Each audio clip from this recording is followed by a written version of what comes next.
और ब्रेक के बाद हमें कारवान हयात से डॉक्टर अरूसा तालिब ने भी ज्वाइन किया है, उनको भी शामिल गुफ्तगू करेंगे। डॉक्टर साहब आपको शो में खुश आमदीद कहते हैं, क्योंकि आज हम शो में बात थी नार्सिसिस्ट स्पाउस, यानी कि आपकी मियाँ या बीवी में से अगर कोई नार्सिसिस्ट हो तो देखिए बाउंड्री उनके साथ बार बार कहा जाता है कि बाउंड्री सेट करें, और लोग कभी कहते हैं जिनके साथ कॉर्ड कटिंग करें, यानी कि जिनके साथ कता ताल्लुकी कर लें। हमारे मुआशरे में अगर आपकी मियाँ या बीवी नार्सिसिस्ट हो, उनमें नरगिसियत हो, आप उनको छोड़ तो नहीं सकते, क्या कर सकते हैं आप? पहले तो ये कि कमेंट करें ऐसे लोगों को जो कि डील कर रहे हैं इस तरह के रिलेशनशिप्स में हैं या कि आइडेंटिफाई कर चुके हैं। और फिर थोड़ा सा डिफ़िकल्ट यहाँ पे यूँ है कि आम हालात में लोगों को इंसाइट होती है कि मेरे रवैये पैथोलॉजिकल हैं, या अगर उनको कोई पॉइंट आउट कराए तो वो थोड़ा सा सुन लेते हैं, देख लेते हैं। इस तरह के लोग थोड़े डिफ़िकल्ट होते हैं, they do not acknowledge anything. जब आप उन्हें बताएं भी तो वो उल्टा गैस लाइटिंग करते हैं और आप ही को इल्ज़ाम देते हैं। सो इस सूरत में मुश्किल तो बहुत ज़्यादा है, और उसमें पर चंद स्ट्रैटेजीज़ हैं जो कि आपको मिडिल वे के ऊपर रखती हैं, जिनमें से कुछ हम कहते हैं कि ग्रे रॉक का आप रिस्पॉन्स दें। ग्रे रॉक क्या है कि आप जी मैं ऐसा ग्रे रॉक की मैंने वो पढ़ी थी, लेकिन समझ नहीं आ रही कैसे इम्प्लीमेंट करना है। बेसिकली ये है कि आप सुनते रहें उनकी जो भी बात उन्होंने करनी है जो भी, बट आप उसको उतना इमोशनली फील करके उतने इमोशंस के साथ जवाब मत दें। यानी कि अगर वो आपको टोंट कर रहे हैं, अगर आपको टॉन्ट कर रहे हैं, अगर वो आपको बुरा भला बोल रहे हैं या फिर वो आपको डिमीन कर रहे हैं, तो उसमें हम दिल में बोले, आप उनकी सुन के उसके बाद कहें कि मैं इस कन्वर्सेशन में मज़ीद इंगेज नहीं होना चाहती। सो ये जो शट डाउन होता है ना, बिकॉज उनको वो वैलिडेशन नहीं मिल रही है ना, बिकॉज ये सारी बात ही इसलिए हो रही है कि अगला बंदा आपसे थोड़ा सा डर जाए, आपकी ईगो को मसाज हो जाए, आपकी पावर को एक्नॉलेज कर लिया जाए और आप वैलिडेट हो जाएं कि जो आप कह रहे थे वो ठीक है। सो आप कहें कि मैं इस कन्वर्सेशन में मज़ीद इंगेज नहीं होना चाहती, या आप हाँ ओके करके you better leave that place. So आपको अपने लिए मिडिल ग्राउंड बनाना है जहाँ आपकी अपनी ज़हनी सेहत को भी असर ना पड़े ना। सो इसमें बेहतर तरीका यही है कि आप अपने लिए स्ट्रैटेजीज़ वो बनाएं। सेकेंडली उनको बताते रहें और अपना सर्कल बढ़ाइए। लाइक अगर आपके बच्चे बड़े हैं, समझदार हैं, या उनकी फैमिली में लोग समझदार हैं, तो उनको बताते रहें कि अब इनके रवैयों से हमारी शादी, हमारे घर के पूरे डायनामिक्स को फ़र्क पड़ रहा है। सो इनको काउंसिल करते रहें कि यू नीड हेल्प, आप चलें किसी साइकोलॉजिस्ट से, काउंसलर से बात करिए, कोई मेंटल हेल्थ एक्सपर्ट के पास जाइए। सो अपना सर्कल ऑफ ये जो रेडार है लोगों का, इसको जिन लोगों का इन्फ्लुएंस है उनकी ज़िंदगी पे, ऑल्दो कि वो इस तरह इन्फ्लुएंस को लेंगे वो तो ना माँ बाप के इन्फ्लुएंस पे होते हैं, ना दोस्तों के इन्फ्लुएंस पे होते हैं, वो फिर देन घोस्ट करना शुरू कर देते हैं। हाँ, वो आपको काटना शुरू कर देते हैं। तो ऐसे तो लोगों को स्पेशली देखा है कि वो खुद तो नहीं जा रहे होते, अलबत्ता जो उनके स्पाउस होते हैं, या मियाँ हो या बीवी हो, वो they end up going to a psychologist, क्योंकि वो विक्टिम इतना बन चुके होते हैं, उनकी रातों की नींद उड़ जाती है, वो इमोशनली, क्योंकि अनवेल हस्बैंड या बीवी की वजह से। इसलिए भी जाना है कि उनको उनसे डील करने के तरीके भी तो सीखने हैं ना आगे। सो बिकॉज अभी तक तो इतनी डिस्टर्बेंस क्रिएट हो गई कि उनकी अपनी मेंटल हेल्थ सफ़र किया, बट आगे जाकर उनको ये बहुत ज़रूरी है उनके लिए कि वो अपने लिए और इनको डील करने के लिए रास्ता मिडिल ग्राउंड। डॉक्टर साहब, आपने कोई ऐसा केस देखा हो अपने इसमें? अच्छा, इंटरेस्टिंगली ना मैंने ख़वातीन ज़्यादा देखा, हालांकि 1.5% मेल में ये ज़्यादा है नार्सिसिस्टिक पर्सनालिटी डिसऑर्डर, बस ख़वातीन में भी कम नहीं है। और ख़वातीन में क्या करती हैं? जो दो क्लासिकल केस देखे मैंने, वो मदर इन लॉज थी जो कि very difficult to deal with उनके। अच्छा, लेकिन ये मदर इन लॉ थी, ये बीवियां नहीं थी। ये बीवियां नहीं थी। सो जो अब यहाँ ये भी तो देखना है ना कि exactly. हम बात करें बीवियों की, ठीक है, ख़वातीन नार्सिसिस्ट हैं, लेकिन हम बात करें कि अगर बीवी निकल आए नार्सिसिस्ट, देखिए वो किसी भी रोल में आ जाती है। मदर इन लॉ जो है वो किसी की तो बीवी भी हो सकती है, डॉक्टर भी हो सकती है, उसकी शादी ना हुई हो, वो वर्क प्लेस में भी हैवॉक क्रिएट कर सकती है। अच्छा, हमारे साथ एक केस मौजूद भी है जुबैदा जी का, जरा हम उनसे भी जान लेते हैं। अस्सलाम वालेकुम जुबैदा जी। वालेकुम अस्सलाम। अच्छा, मैं जो यानी कि अपने शौहर के जो एक कहते हैं ना कि हमारी एक आइडियल जोड़ी है, लोग हमें बहुत पसंद करते हैं, बहुत अच्छे हैं, लेकिन जो वो मेरे साथ करते हैं ना, तो मेरा दिल अंदर से इतना जल जाता है कि छोटी छोटी बातों को इस तरह से बोलते हैं कि बस जल के रह जाए बंदा। इस तरह से, अब कोई मेहमान आया है, उसको ये खिलाया था, उन्होंने तो हमें नहीं खिलाया था ना, ये तो मैं कुछ नहीं बोलती, खामोश हो के क्या बोलेगा इंसान।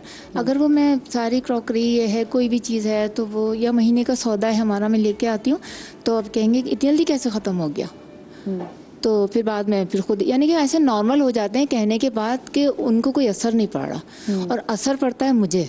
मैं एकदम अंदर से ऐसी हो जाती हूँ कि कहाँ जाएगा, बच्चे हैं, मैं हूँ, मियाँ है, कौन खाएगा हमारा राशन, कौन खा जाएगा आके?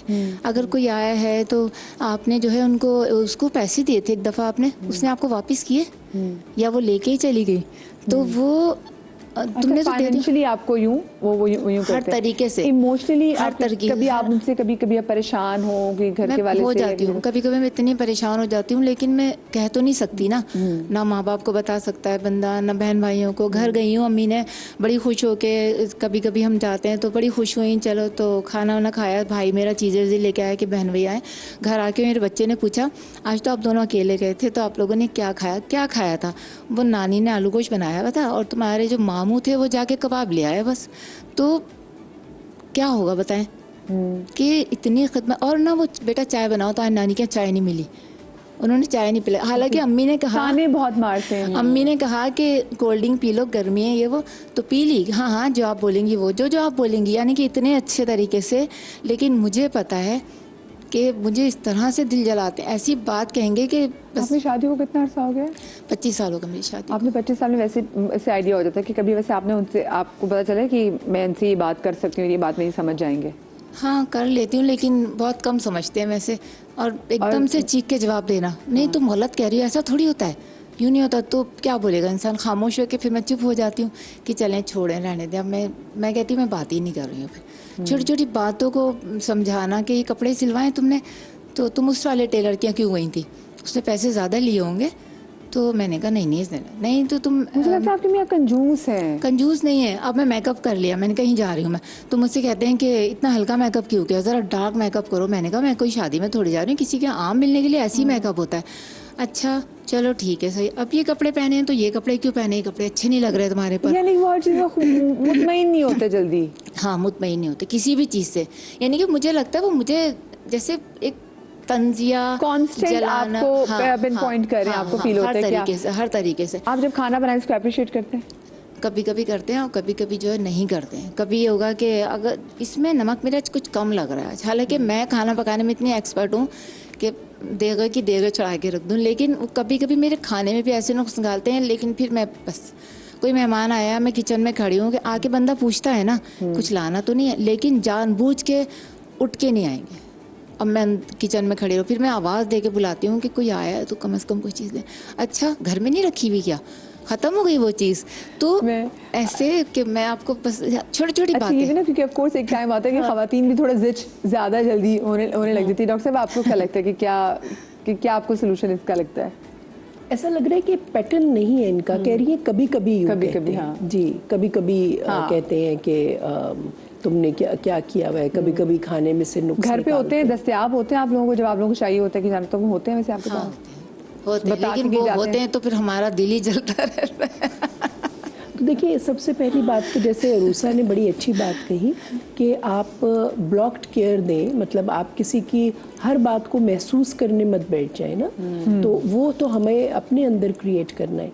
स्ट्रेस यही होता है, अगर आपने स्ट्रेस से बचना हो तो दुनिया तो आपको स्ट्रेस देगी, आप स्ट्रेस ना लें, ठीक है।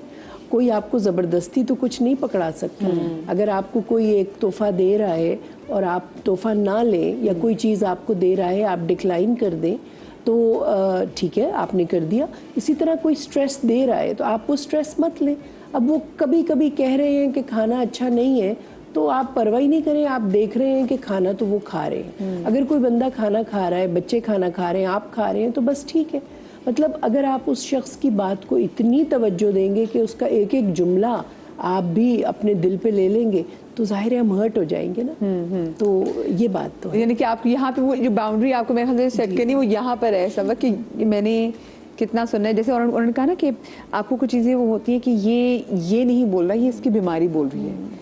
कई जगहों पे वाकई मुझे लगता है कि हमें इस चीज़ पे अपना पीस बनाना पड़ता है। इमोशनली डिटैच कुछ चीज़ों के लिए हमें करना पड़ता है। वो कैसे हो सकते हैं ये बताएं?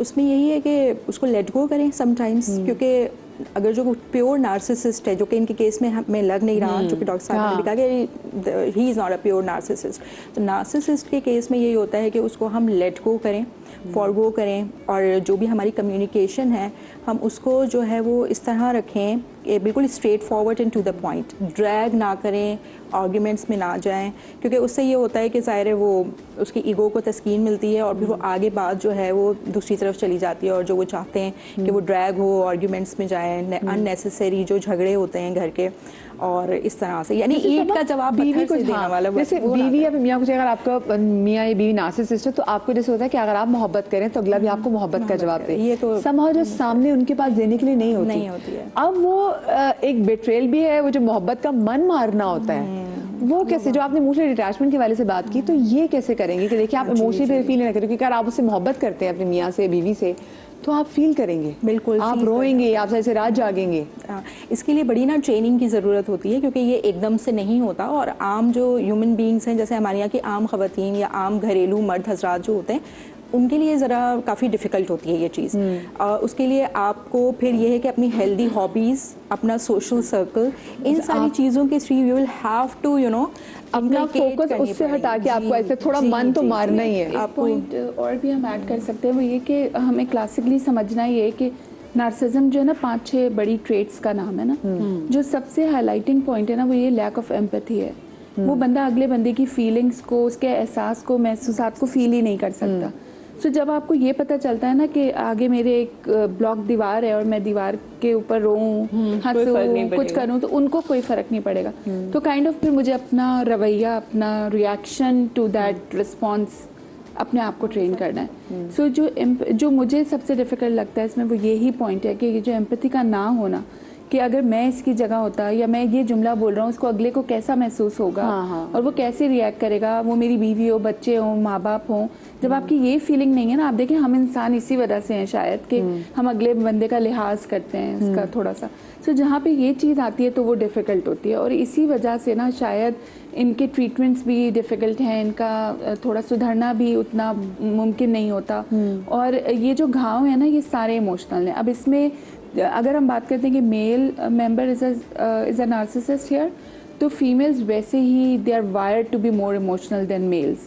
सो एक तो वो वायरिंग का फ़र्क है कि दोनों की 20 to 80% का डिफरेंस आ रहा है। उसके बाद वहाँ पे नंबिंग है ना, वहाँ पे फीलिंग ही कोई नहीं है अबाउट योर ओन थिंग। सो वो जो आम औरतों को 10-20% जवाब मिल जाता है इमोशंस का, वो भी नहीं मिल रहा। वो भी उनको सिर्फ when they give them in plate के उनको। डॉक्टर वजाहत मैं चाहूँगी, अस्सलाम वालेकुम डॉक्टर वजाहत, प्लीज़ आइए मेरा ज्वाइन कीजिए। हाँ जी जी तो उनको खुशी और उनको वैलिडेशन के साथ, उनकी कुछ तारीफ़ों के साथ मिक्स करके अगर कोई चीज़ मिलती है तो शायद उनको समझ आती है। वो जैसे डॉक्टर साहब ने बात भी ना, क्योंकि मैं चाह रही कि अब हम ज़रा, क्योंकि हमारा सेकंड हाफ में हम ज़रा सोल्यूशन की तरफ भी आए कि एक तो डॉक्टर साहब ने सबसे पहले बात की थी, क्योंकि जो नार्सिसिस्ट है उसको तारीफ़ सुननी है, उसको खुशामदें बहुत अच्छी लगती हैं। आप उसकी तारीफ़ करें, आपने कोई काम निकलवाना है, ठीक है। तो अगर जैसे कि आपको पता है कि जी मेरे घर, मैंने बहुत सारी ख़वातीन को देखा है जो सालों से इस बात पे रो रही होती है कि मैंने मियाँ से कहा था सामने वाली दीवार पेंट करा दें। आप देखेंगे मियाँ इधर खर्च करें, उधर खर्च करें, अपने पे खर्च करें, नई शर्टें आ रही हैं, सब करी, वो दीवार पेंट नहीं हो रही, जो उसको सबसे ज़्यादा बॉदर कर रही है कि मेरे घर में एंटर होते साथ औरतों को शौक है ना घर बनाने का, तो उस पर ही चढ़ी। तो आप उसको फिर, मेरे दिन में वो एकदम मिसाल है कि आप उसको फिर किस तरीके से तारीफ़ ही करके कि आप पे कितनी अच्छी शर्ट लग रही है ना, तो सोचें इस जब घर में वापस आएंगे तो घर भी खूबसूरत होना चाहिए, समथिंग लाइक दैट ना। तो और दूसरी बात उन्होंने कहा, एक तो एम्पैथी नहीं होती। डॉक्टर साहब तारीफ़ करनी है इनकी, इनमें एम्पैथी नहीं होनी, तो देखना है कि आप ब्लॉक वॉल के सामने खड़े हुए हैं और आपको क्या करना है। अगर आप देखें आप रिलेशनशिप से निकल भी नहीं सकते, मियाँ या बीवी आपका नार्सिसिस्ट है, खुद को कैसे ट्यून करना है, अपनी ट्यूनिंग अब चेंज करनी है ना। गुज़श्ता 5 साल में बड़ा काम हुआ इस पे। लोगों को ये वर्ड पहले तो पता चला और थोड़ा एब्यूज़ हुआ, फिर हर शख्स चलता फिरता नार्सिसिस्ट नजर आने लगा। फिर लोगों ने इसको मजीद पढ़ा, शोज़ देखे और पता चला नहीं कि नार्सिसिज्म सिर्फ एक चीज़ नहीं है, वो कंबाइन है, बहुत सारी चीज़ों को कंपाइल करके बनता है, जिसमें सबसे बड़ा, जिस तरह बात हो रही थी, लैक ऑफ एम्पैथी और सेंस ऑफ ग्रैंडियोसिटी, कि ये दोनों सब साथ आ जाती है ना, तो जुल्म जब स्टार्ट होता है। अगर लैक ऑफ एम्पैथी अगर ना भी हो और अगर आप रह रहे हो तो ज़्यादा से ज़्यादा आप खुश्क दिमाग के इंसान होते हैं, इससे ज़्यादा नहीं होता। लेकिन इसके साथ आप सुपीरियर कॉम्प्लेक्सेस और ग्रैंडियोसिटी जब आ जाती है तो फिर आदमी बड़ा ख़तरनाक हो जाता है। और आप यकीन करें मदिया, मैं पहले भी ये बात कह चुका हूँ, नार्सिस को डील करना बहुत आसान है अगर आपको हुनर आ तो। और इसके लिए आपको खुद भी तो इमोशनली स्टेबल होना पड़ता है ना, क्योंकि इमोशनली आप इतने आप घाव खा चुके हुए होते हैं। खुद ही को होना पड़ेगा। अगर खुद नहीं हो सकते, अगर आपके इमोशनली आप स्टेबल नहीं है, आपको डेस्टिनेशन नहीं पता कि अगर जो अब मैं किसी को कुछ कहता हूँ कि नार्सिसिस्ट को डील करने के लिए आपने ये 3 काम करने हैं और 2 हफ्ते करने हैं, वो कर ही नहीं पाता क्योंकि वो खुद इतना अनस्टेबल होता है। वो कहता है ऐसे कैसे हो सकता है। हाँ, लेकिन अगर 2-3 हफ्ते अगर आप काम कर लें, मसलन सबसे पहले तो उस टायर की हवा निकालने की कोशिश करें, जो मैं आपको ब्रेक के बाद बताऊंगा, then you will find it out कि इतना मुश्किल नहीं है जितना लगता है ये। जो और वो ब्रेक के बाद देख लेंगे, हमारा आखिरी सेगमेंट है और मैं चाहती हूँ कि कहीं ना कहीं हमें लोगों की रहनुमाई भी बहुत ज़्यादा करनी है।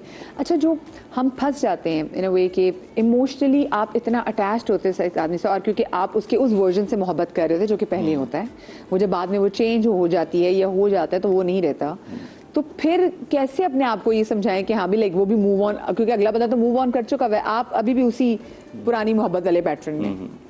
इंसान की नफ्सियात ऐसी है कि जो शख्स पहले जाता है और जिसको छोड़ा जाता है वो ज़्यादा डैमेज होता है। अगर मैं महफिल पहले छोड़ के चला जाऊं तो मैं अपने लिए बड़े मज़े के एक्सक्यूजेस बना सकता हूं, लेकिन जिसको मैं छोड़ के जाऊंगा ट्रॉमाटाइज तो वो होगा ना।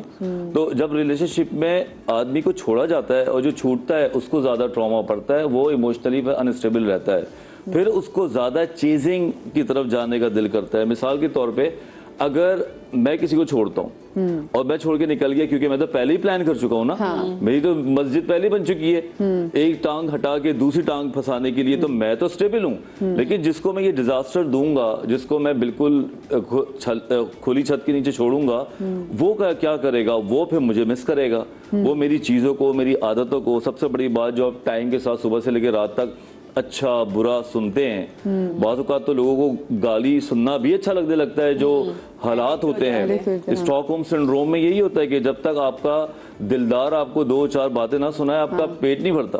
आपसे वो टॉक्सिक रवैया, आपसे वो बेरुखी ना करे, वो प्यार आता है। और बाज़ औक़ात ये भी होता है कि ये इतना अच्छा क्यों चल रहा है, अल्लाह खैर करे, ऐसा हो नहीं सकता। यहाँ तक बात आती है। आप जब पेशेंट्स की बातें सुनते हैं ना, तो हम तो रजिस्टर कर रहे होते हैं, हमें पता चलता है कि पेशेंट का क्या क्या दिमाग विचारों का वो पहुंचा दिया जाता है और कहाँ तक पहुंच जाते हैं कि वो लोग गाली सुनने में कोई प्रॉब्लम नहीं होती।